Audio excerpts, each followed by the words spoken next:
मो रबिश ग्लैमरवर्ल्ड रो फाउंडर रवि।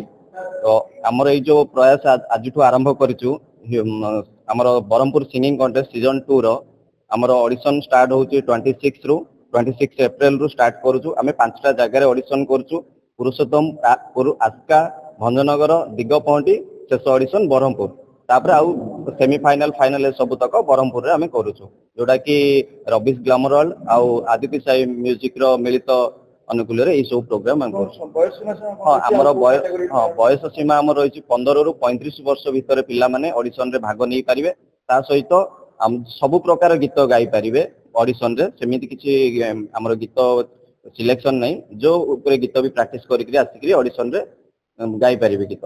तापरे हमर एंट्री फीस ए सब किछि नाही। नॉर्मल जेमिति समानकर आईडी प्रूफ धरिकरी आसिकरी ऑडिशन रे जोग देइकरी आगो को बढ़ी पारिबे।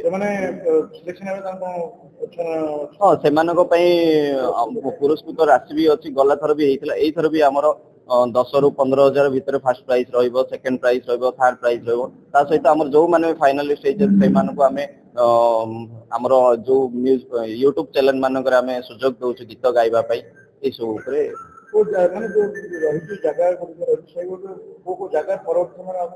हाँ आमे आज तो आमर प्रेस मीट सरीला। तो आ परे आमे काली ठू आमे पुरुषोत्तमपुर हो कि फास्का हो भंजनगर सब जगह आमे जगह सिलेक्शन करिवु। सेठी आमे सोशल मीडिया माध्यम रे आमे प्रचार प्रसार माध्यम रे से पिलांकु लोकेशन आमे प्रेस मीट रो उद्देश्य थिला जो माने कि हम खास करी हम गंजाम रे बहुत लुकायत कलाकार अछंती जोरा कि सुजोग पाउ नांती सेमानकु भिड़ी के आनला वाला एटा गोटे कार्यक्रम करा होची।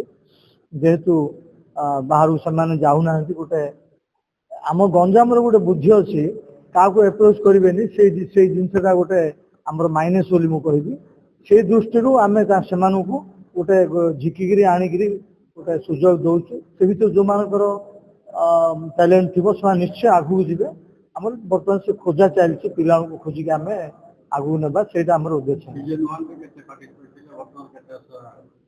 सीजन 1 रे बोधे 60 खंडे कौन आसते 60 से बहुत कमीगला।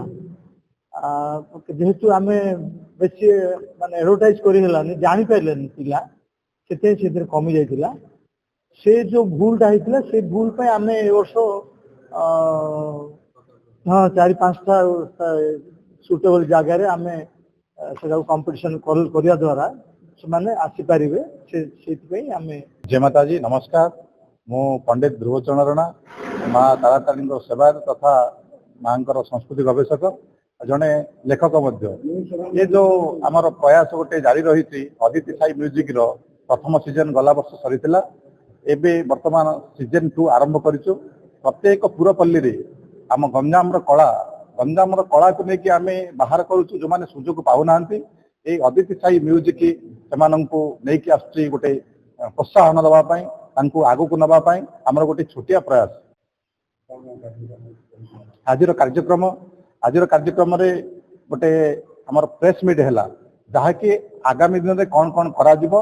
आसंता 26 तारीख रे पुरुषोत्तमपुर ऑडिशन अच्छी एमती गोटे गोटे डेट निर्धारण होती।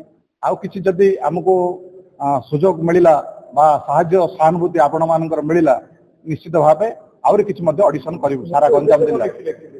मुख्य उद्देश्य है प्रत्येक आम गंजाम संस्कृति बा गंजाम कला को जो लुकायत होइकी रही बणमल्ली बण फुटिकी पड़ जाऊँगी तार जो बास्ना को तार स्वाद को आहरण करने बाहर करने सुजोग देवाई गोटे मुख्य प्रयास मुख्य स्रोत।